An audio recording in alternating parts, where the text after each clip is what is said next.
Everyone and आज की इस वीडियो में मॉडल पेपर डिस्कस किया जाएगा। ये मॉडल पेपर झारखंड ने रिलीज़ किया है for the second terminal examination for the year 2021 to 2022। ठीक है, ये क्लास 9 का मॉडल पेपर है and the subject is English. इस मॉडल पेपर में 3 सेक्शंस हैं, पहला रीडिंग, दूसरा राइटिंग, तीसरा लिटरेचर। एंड सभी को सारे क्वेश्चंस का अटैम्प्ट करना है। द थर्ड पॉइंट में थर्ड इंस्ट्रक्शंस ये है कि कैंडिडेट्स को सारे आंसर्स अपने वर्ड्स में देने हैं जितने ज़्यादा पॉसिबल हो सके। एंड टोटल क्वेश्चंस इस मॉडल पेपर 19 है, फुल मार्क्स 40 है और टाइम 1.5 आवर का है। देन पहला क्वेश्चन है जो कि है रीडिंग सेक्शन से कि read the passage carefully and answer any 5 of the following question. Passage को पढ़ना है और पैसेज पर बेस्ड ही कुछ क्वेश्चंस को करना है। पैसेज का जो क्वेश्चंस होता है ना, सबसे पहले तो उसको पैसेज को पढ़ना चाहिए, बढ़िया से अच्छे से समझ लेना चाहिए, एक स्टोरी की तरह याद कर लेना चाहिए। उसके बाद ना क्वेश्चंस आसानी से हो जाता है, चाहे वो क्वेश्चन कैसा भी हो। तो ये पैराग्राफ है कि in every country people imagine that they are the best and the cleverest and the others are not so good as they are. हर देश के लोगों को ये लगता है, वो ये मानते हैं कि वो बेस्ट हैं, वही तेज हैं, उनके अलावा और उनसे ज़्यादा अच्छा कोई हो ही नहीं सकता। The English man thinks that he and his country are the best.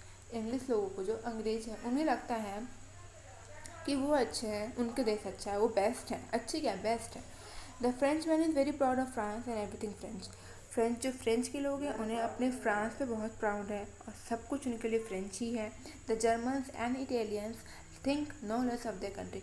Germans और इटालियंस भी अपने देश के बारे में कुछ कम नहीं सोचते, वो लोग अपने देश के बारे में बहुत ज़्यादा सोचते हैं, बहुत अच्छा मानते हैं अपने आप को। Many Indians imagine that India is in many ways the greatest country in the world. बहुत सारे भारतीयों को का भी ऐसा मानना है कि बहुत सारे वेज में इंडिया वर्ल्ड का ग्रेटेस्ट कंट्री है। Everybody wants to think well of himself and his country. हर कोई अपने बारे में अच्छा सोचता है, अच्छा सोचना चाहता है, अपने देश के बारे में अच्छा सोचना चाहता है। But really there is no person who has not got some good and some bad quality. लेकिन सच में ऐसा है इस दुनिया में तो कोई इंसान नहीं है जिसके पास कुछ अच्छाइयाँ ना हो और कुछ बुराइयाँ ना हो। हर किसी के पास कुछ ना कुछ अच्छाइयाँ होती है, कुछ ना कुछ बुराइयाँ होती है। उसी तरह in the same way there is no country which is no partially good partially bad. इसी तरह ऐसा कोई देश नहीं है जो कि पूरी तरह से अच्छा नहीं हो और पूरी तरह से बुरा नहीं हो। अच्छाइयाँ सब देश में होती है, सब देश में कुछ ना कुछ बुराइयाँ होती है। We must take good wherever we find it and try to remove the bad wherever it may B.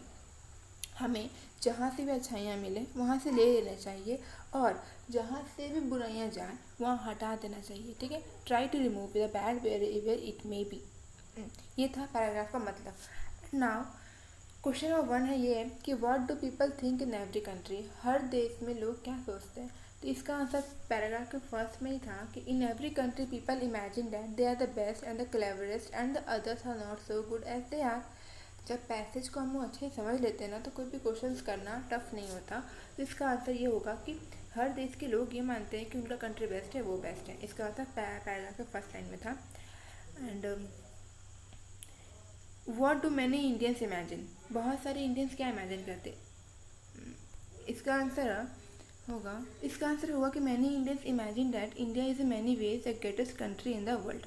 Okay, now next question is what must we do. हमें क्या करना चाहिए। इसका आंसर तो पैराग्राफ के and में ही है कि we must take good wherever we find it and try to remove the bad wherever it may be. हमें जहाँ से भी अच्छाइयाँ मिले वो ले लेनी चाहिए और जहाँ से भी बुराइयाँ हटे वहाँ हटा देना चाहिए। Okay, now next question, what does a man poses.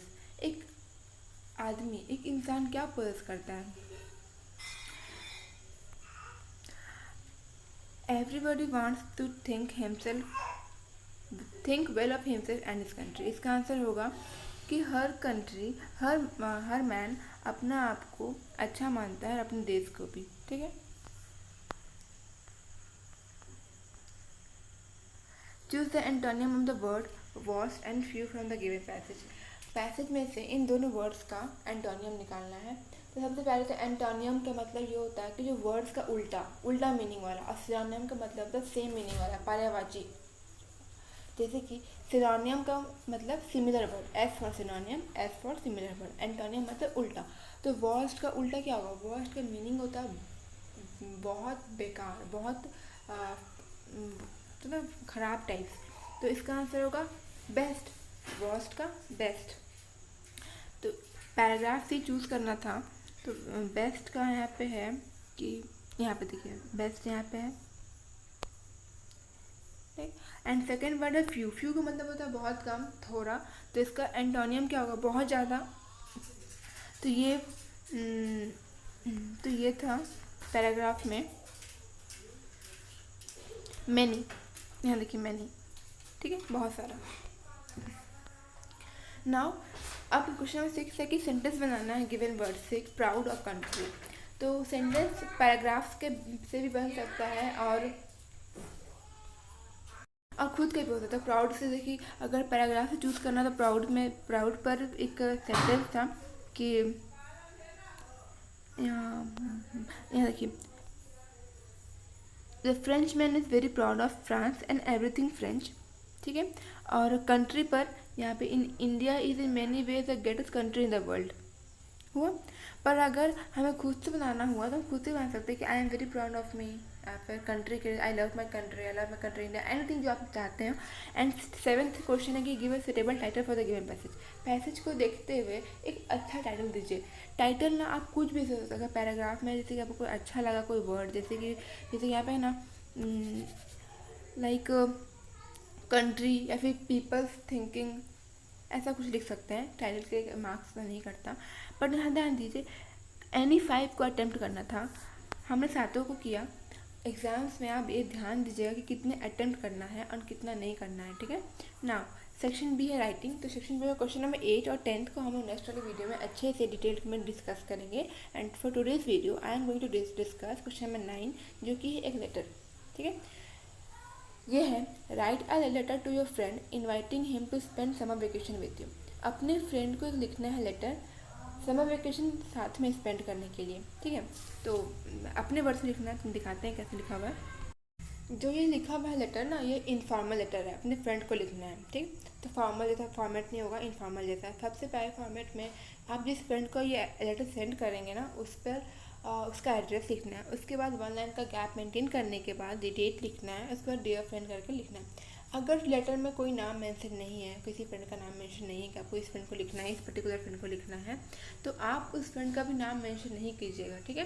कोई ABC या फिर ABCD XYZ जो भी आपका जो भी मन करे वो लिखिएगा, बट नाम नहीं मेंशन करना है। इसमें है आज़ाद नगर, पटना, बिहार, 25 मई 2022। एग्ज़ाम का आप डेट लिख सकते हैं। And dear friend ABY, my school is going to be closed for the summer vacation on 16th June this year. Your school too will close on the same day. Meaning कि हमारा school, मेरा school जो है वो summer vacation के लिए बंद हो रहा है 16 जून इसी साल के। आप तुम्हारा स्कूल भी सेम डेट को बंद हो रहा है। I invite you to come to Patna, we shall have a good time है। मैं तुम्हें इन्वाइट कर रहा हूँ कि पटना आओ, ठीक। और यहाँ पे हम लोग साथ में एक अच्छा टाइम स्पेंड करेंगे। पटना, अब जिस जगह पर बुला रहे हो उसके बारे में थोड़ा सा तो बताना पड़ेगा। पहले में आप अपने इनवाइट कर दिया, दूसरे पैराग्राफ थोड़ा सा उसके बारे में बताओ, कहाँ आ रहे हो, कहाँ नहीं आ रहे हो, कैसा जगह है। तो सेम यहाँ पे भी है कि Patna is a very nice place, it has a number of historical places. Patna एक बहुत अच्छा जगह है, यहाँ पे ऐतिहासिक जगह बहुत सारी है। और I have a nice camera with me, मेरे पास एक कैमरा भी है, so we can take many memorable photographs too. तो इस वजह से हम लोग बहुत सारे फोटोग्राफ्स तो इस वजह से हम लोग बहुत सारे फोटोग्राफ्स भी ले सकते हैं। I have a very nice camera with me and so we can take many memorable photographs too. मेरे पास एक अच्छा सा कैमरा भी है, तो हम लोग मिलकर बहुत अच्छे अच्छे फोटोग्राफ्स भी ले सकते हैं। And by using this camera we can make a knowledgeable documentary which can help lot of people to know about this place.